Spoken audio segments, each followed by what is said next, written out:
Regards, œil avisé, prunelles aiguisées, la midinale est aux aguets. Par Pierre Jacquemin et Pablo Pillot-Vivien, tous les jours à 12h30. Bonjour Henri Stadniak. Bonjour. Foncièrement, je n'y crois pas parce que les points essentiels de la réforme, c'est avant tout de passer un système à points, un système où la valeur du point est décidée par le gouvernement de façon à équilibrer le système sans augmenter les taux de cotisation. Et ça, de toute évidence, c'est pas négociable. L'objectif initial, c'est de réduire le poids des retraites publiques dans le PIB. Et donc ensuite, il peut y avoir des petits détails. Et donc Macron peut faire quelques petites concessions à la CFDT, comme ça avait été le cas en 2003. Mais foncièrement, le projet reste le même.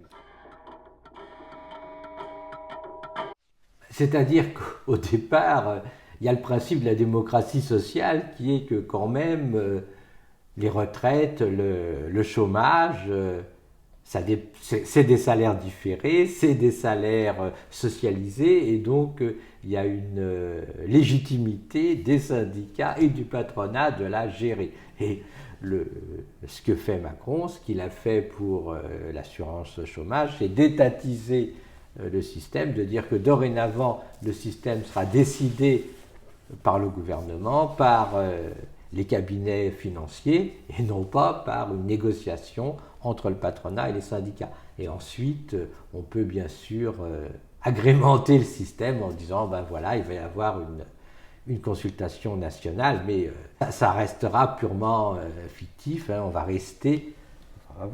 rester dans des cadres bien définis.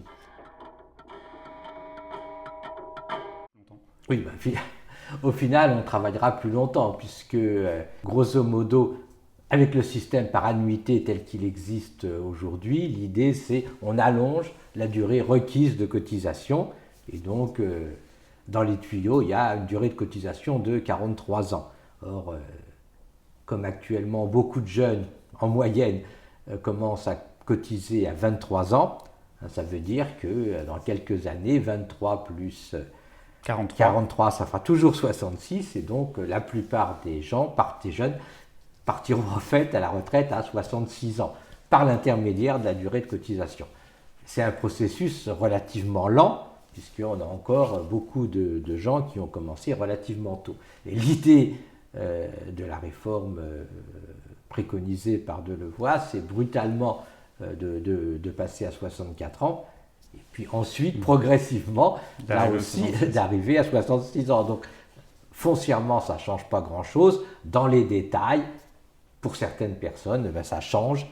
Si vous êtes un cadre qui a commencé à cotiser à 43 ans, vous préférez l'annuité, l'âge, parce que vous pourrez partir à 64 ans actuellement, tandis que si vous êtes un ouvrier qui a commencé à travailler à 20 ans, vous préférez la durée de cotisation parce que vous pouvez partir à 62 ans. Donc ça change, mais globalement, le principe est le même. Le principe, ça consiste à dire qu'on va automatiquement augmenter l'âge effectif de départ à la retraite, indépendamment de la situation du marché du travail, indépendamment des besoins en emploi.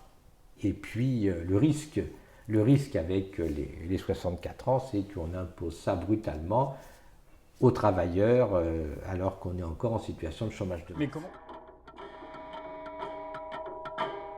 Parce que depuis 2003, la CFDT est persuadée que effectivement la durée de cotisation c'est mieux que l'âge, et effectivement pour certaines personnes qui ont commencé très tôt, compter sur la durée de cotisation c'est mieux que compter sur l'âge. 1 euro cotisé doit donner les mêmes droits pour tous, c'est le programme présidentiel de Macron. Alors, on peut faire 2 remarques, c'est que dans le système actuel, en principe, 1 euro cotisé, ben, ça donne plus de droits à un bas salaire qu'à un haut salaire.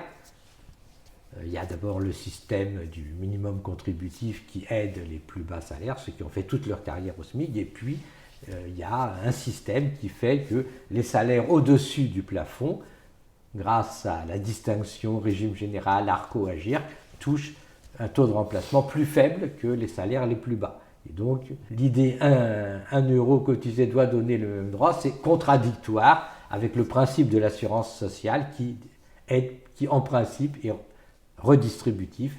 Le taux de remplacement doit être plus élevé pour les plus bas salaires. Et ensuite, ce principe ne sera pas appliqué même avec la réforme préconisée parce qu'il ne tient pas compte du point important qui est les différences d'espérance de vie selon la profession. Un ouvrier a une espérance de vie plus faible qu'un cadre de 6,5 années actuellement. Et donc, si on le met dans les mêmes conditions, l'ouvrier se retrouve avec une cotisation qui lui donne moins de droits qu'à un cadre, puisqu'il va en jouir beaucoup moins longtemps.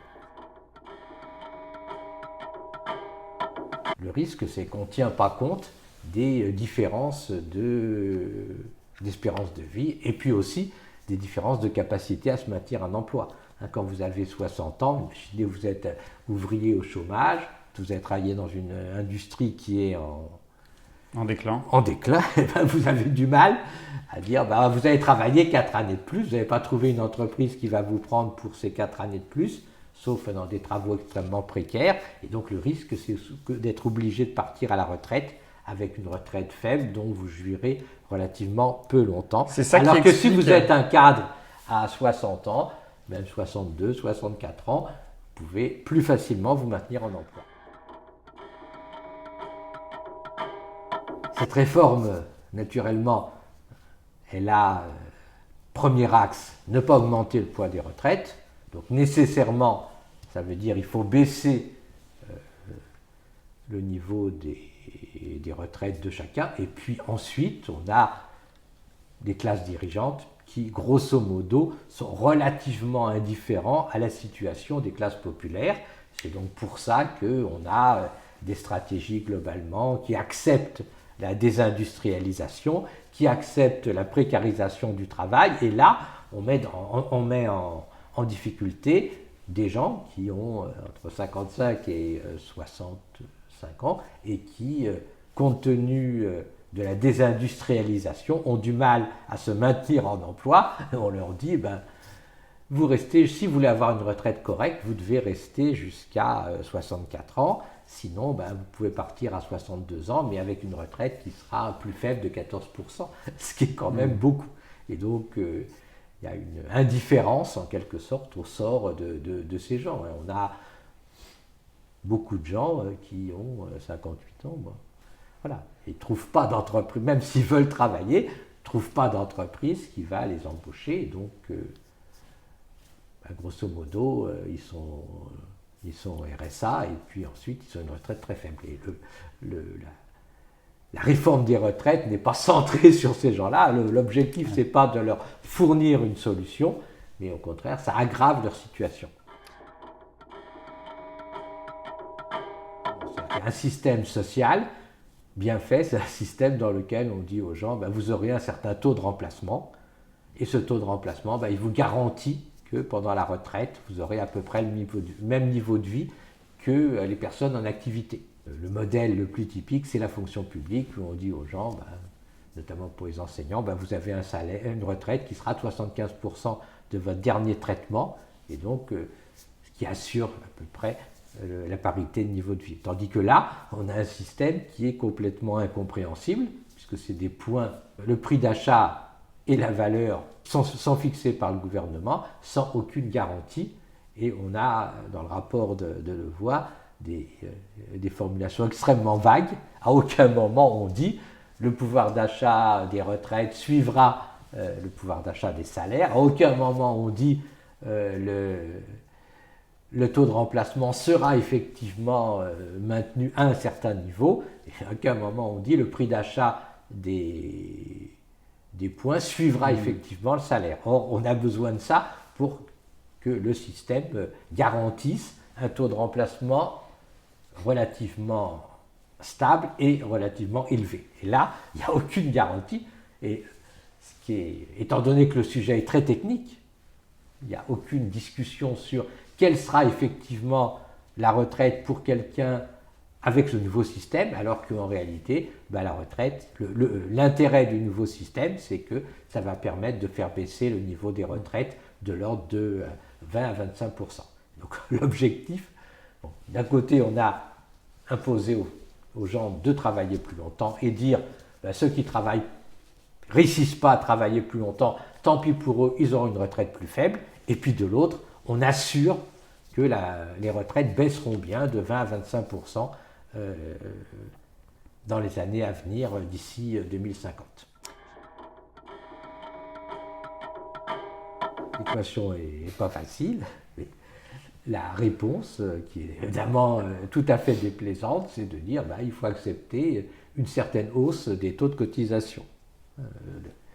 L'idée, c'est de dire on vit plus longtemps, certaines personnes pourront et voudront travailler plus longtemps, tant mieux, mais pour la masse des salariés, il faut garantir un taux de remplacement satisfaisant, 85% au niveau du SMIC, 75% pour les salaires normaux, au niveau du salaire médian, et puis il faut garantir que effectivement l'âge de la retraite sera satisfaisant. On peut tenir compte de la profession, mais il faut que les ouvriers, ceux qui ont eu des travaux pénibles, puissent partir à 60 ans ou même avant si effectivement c'est un travail qu'on ne peut pas faire au-delà d'un certain âge, et il faut limiter l'allongement de la carrière aux personnes qui effectivement sont en capacité de le faire. Et ensuite, il faut accepter certaines hausses des taux de cotisation en disant aux jeunes, vous cotisez un peu plus, mais en contrepartie,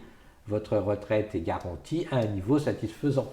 Donc il faut une sorte de loi organique disant, voilà, le système est stable, garanti. Les jeunes et les entreprises, vous cotisez un peu plus. De toute façon, pour cotiser, déjà, il faut avoir un travail, un emploi. Donc, il y a une partie importante des jeunes qui sont précaires. De toute façon, là, pour eux, la question ne se pose pas. Donc, vous cotisez un peu plus, mais en contrepartie, vous avez une retraite assurée, garantie. Et la retraite doit rester sociale, c'est-à-dire qu'il faut assurer un certain taux de remplacement garanti. Et il ne faut pas compter sur les incitations, dire on va pénaliser ceux qui partent à la retraite plus tôt, parce qu'une grande partie des gens qui partent à la retraite plus tôt, c'est des gens qui n'ont pas le choix, soit ils n'ont pas d'emploi, soit ils sont en mauvaise santé, ils ne peuvent pas continuer, donc il n'y a aucune raison de les pénaliser en plus. Et puis ceux qui tiennent absolument à travailler jusqu'à 66, 70 ans, c'est souvent des gens en bonne forme, des intellectuels qui ont plaisir à continuer, des cadres, etc. Il n'y a aucune raison de leur donner en plus une surcote. Donc il faut maintenir disons, voilà, dans une profession donnée, vous êtes, je ne sais pas, chauffeur routier, d'accord, il est normal que dans cette profession, l'âge de la retraite, c'est ou conducteur de RAM, vous avez RATP, vous avez vécu dans les sous-sols durs, normal que vous partiez à 58 ans. On peut justifier les régimes spéciaux et l'objectif, ça doit être d'étendre les régimes spéciaux aux branches. Dire voilà, dans telle branche, la branche routier ou la branche aide-soignante, que vous soyez dans le public ou dans le privé, il est légitime, compte tenu des difficultés de l'emploi, que vous partiez plus tôt. Donc voilà, on arrange pour que vous partiez plus tôt. Dans d'autres professions, vous pouvez partir plus tard, mais bon, et même encore plus tard, mais si c'est votre choix, il n'y a aucune raison de vous donner une surcote. Il existe des choix sociaux à faire, on peut discuter, et voilà, on peut accepter l'idée qu'effectivement, on augmente un peu les cotisations des travailleurs et des entreprises. Merci beaucoup, Henri Stervignac.